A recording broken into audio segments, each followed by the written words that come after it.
कोई नई चीज मिलती है तो मन बहुत खुश होता है, लेकिन कुछ ही दिनों बाद वही चीज पुरानी और उबाऊ लगने लगती है। जो वस्तु कल तक हमारा परम लक्ष्य थी, आज वही चीज हमारे लिए उबाऊ बन चुकी है। इस चीज के पीछे क्या कारण है, कभी सोचा है आपने? अगर वो चीज या वो लक्ष्य वास्तविक सुख नहीं था, तो वास्तविक सुख क्या है? चलिए ये बात इस बोध कहानी के माध्यम से समझने की कोशिश करते हैं। इससे पहले कि आप इस कहानी में खो जाएं, इस चैनल को सब्सक्राइब जरूर कर लें। तो चलिए कहानी शुरू करते हैं। एक आदमी सर्वोच्च सुख की तलाश में था। उस सुख को ढूंढते ढूंढते एक धनी सेठ के पास पहुंच गया और उससे कहा कि तुम्हारे पास तो खूब सारा धन है, तो क्या तुम्हें तुम्हारा सर्वोच्च सुख मिल चुका है? वो धनी सेठ उस आदमी से कहता है कि कैसा सुख? मेरे पास उतना धन नहीं है जितना कि राजा के पास है, मेरे पास भी उतना ही धन होना चाहिए था। इसके बाद वो आदमी एक गरीब आदमी के पास पहुंच जाता है और कहता है कि क्या तुम्हारे पास कोई सुख है? वो गरीब आदमी कहता है कि मुझे आज का भोजन मिल गया, यही मेरा सुख है। अगर मैं कल के भोजन के बारे में सोचूंगा तो दुखी हो जाऊंगा, क्योंकि कल का भोजन मुझे मिलेगा या नहीं मिलेगा इसका मुझे कुछ पता नहीं है। तब वो आदमी एक ऐसे आदमी के पास जाता है जिसके पास खाने के लिए बहुत कुछ होता है। तब वो उस आदमी से पूछता है कि तुम्हारे पास तो खाने के लिए बहुत कुछ है, तो तुम्हारे पास तो सर्वोच्च सुख होगा ही। तब वो आदमी कहता है कि कैसा सुख? आज के भोजन में नमक ज्यादा डाल दिया, मैं इसे नहीं खा सकता, इसे फेंक कर मैं दूसरा भोजन बनवा रहा हूँ। जैसा मैं हमेशा खाता हूँ, मुझे वैसा ही स्वादिष्ट भोजन चाहिए, आज मैं बड़ा दुखी हूँ। इसके बाद वो आदमी एक सम्मानित और प्रतिष्ठित आदमी के पास पहुंच जाता है और उनसे कहता है कि आपके पास तो इतना मान सम्मान है, आपको तो आपका सर्वोच्च सुख मिल ही गया होगा। तब वो प्रतिष्ठित आदमी कहता है कि कैसा सुख? मैं तो बहुत दुखी हूँ। मेरा एक दूसरा मित्र है जिसे देखते ही सब उसकी तरफ खींचे चले जाते हैं, कोई मेरे पास नहीं आता जब वो मेरे साथ होता है। मुझे उस आदमी से अधिक सम्मान और प्रतिष्ठा चाहिए और उसके लिए मैं कुछ भी कर सकता हूँ। तब उस आदमी ने सोचा कि इन सबसे ऊपर का सुख काम वासना का सुख है, और जिस आदमी के पास काम वासना भरपूर होगी वो आदमी तो सर्वोच्च सुख को प्राप्त कर ही गया होगा। यही सोचकर वो एक ऐसे आदमी के पास जाता है जो काम वासना के चरम पर होता है और उससे जाकर पूछता है कि क्या काम वासना से तुम्हें सर्वोच्च सुख की प्राप्ति हुई है? तब वो आदमी कहता है कि कैसी प्राप्ति, अभी तो बस मैंने शुरुआत ही की है। मुझे रोज नई स्त्री चाहिए, मुझे कुछ नया चाहिए। अब तो जीवन भी व्यर्थ सा लगने लगा है। मेरे मित्र मुझसे कहते हैं कि मुझे नगर जाना चाहिए, वही मेरी काम वासना की पूर्ति होगी, लेकिन वहां जाने के लिए मेरे पास पैसे नहीं है।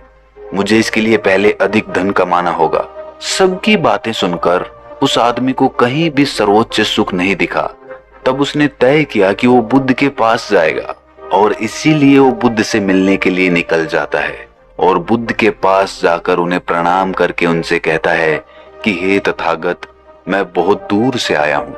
मैंने सुना है कि आप सबकी समस्याओं का समाधान कर देते हैं, क्या आप मेरी समस्या का भी हल कर देंगे?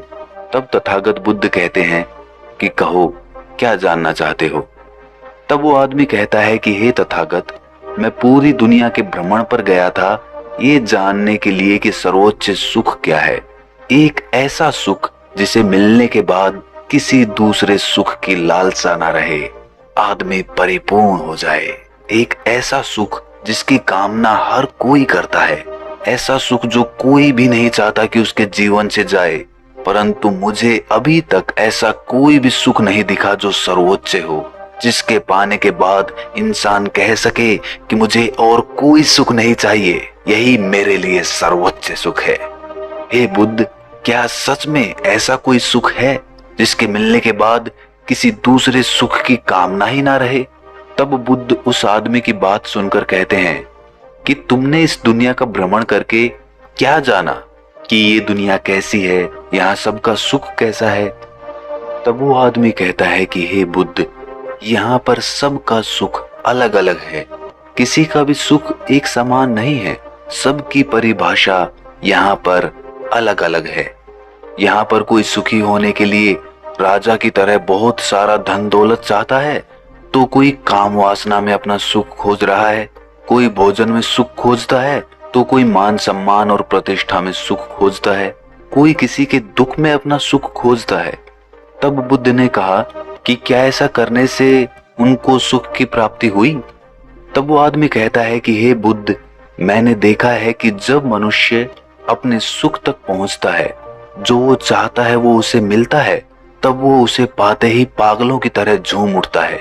उसे इससे खुशी मिलती है, लेकिन ये सब कुछ समय के लिए ही होता है। कुछ समय बाद इस सुख की महत्ता कम हो जाती है और फिर से वो सुख खोजने लगता है, और यही चक्र निरंतर चलता रहता है। और सुख को खोजने के लिए वो आदमी और ज्यादा दुखी होता रहता है।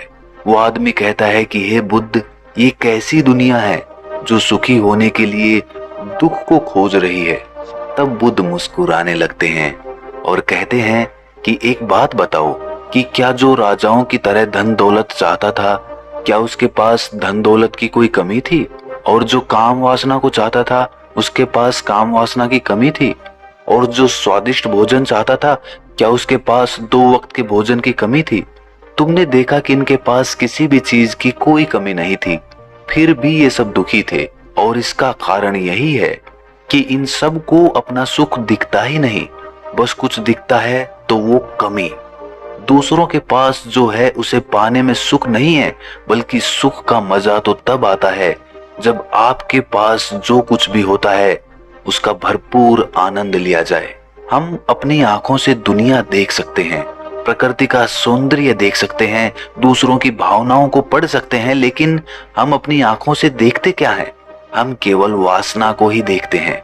एक ऐसी वासना जो केवल सुख का लालच देकर दुख की ओर ले जाती है, और तब हम फिर से दुखी हो जाते हैं।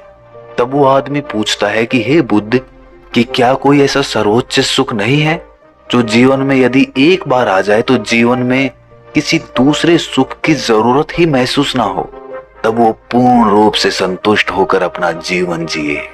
इस पर तथागत बुद्ध कहते हैं कि यही कामना तो हमारे दुख को जन्म देती है, क्योंकि कामना हमारे स्वार्थ से भरी होती है। इसीलिए कामना करते ही दुख स्वतः उत्पन्न होने लगता है। कभी वो दुख जल्दी आ जाता है तो कभी सुख के पीछे, लेकिन आता जरूर है। इस दुनिया में सर्वोच्च सुख जैसा कुछ नहीं होता। सुख कितना ही बड़ा क्यों ना दिखे, उसके पीछे दुख हमेशा रहता है। एक सुख तुम्हारे लिए सर्वोच्च हो सकता है, लेकिन यही सुख दूसरे के लिए छोटा हो सकता है। जहां भी तुम सुख की कामना करोगे वहां तुम्हें दुख अवश्य मिलेगा, और जहां तुम्हें दुख मिलेगा वहां सुख अवश्य आएगा। यदि तुम दुख से मुक्त होना चाहते हो तो तुम्हें सुख से भी मुक्त होना पड़ेगा। आज तुम दुखी हो क्योंकि तुमने सर्वोच्च सुख की कामना कर रखी है, लेकिन यदि तुम अपने सर्वोच्च सुख के दुख को जान लोगे तो तुम आज अभी सुख का अनुभव कर सकोगे। लेकिन याद रहे, सुख का लालच ही दुख का कारण होता है। इसीलिए अपने आप को तुम सत्कर्मी बनाओ, सत्कर्मी बनो। तुम्हारे सत्कर्म ही तुम्हें सुख और दुख दोनों से मुक्त करेंगे। जब तुम दोनों से मुक्त हो जाओगे तो ठीक वैसे ही बन जाओगे जैसे कीचड़ में कमल का फूल खिलकर भी कीचड़ से मुक्त रहता है। ये बातें सुनकर उस आदमी को तो समझ में आ गया कि असली सुख क्या होता है, लेकिन क्या आपको भी समझ में आया कि वास्तविक सुख क्या होता है? कमेंट सेक्शन में जरूर बताएं और इस चैनल को सब्सक्राइब करना ना भूलें। तो मिलते हैं अगली कहानी में, तब तक के लिए अपना ख्याल रखें।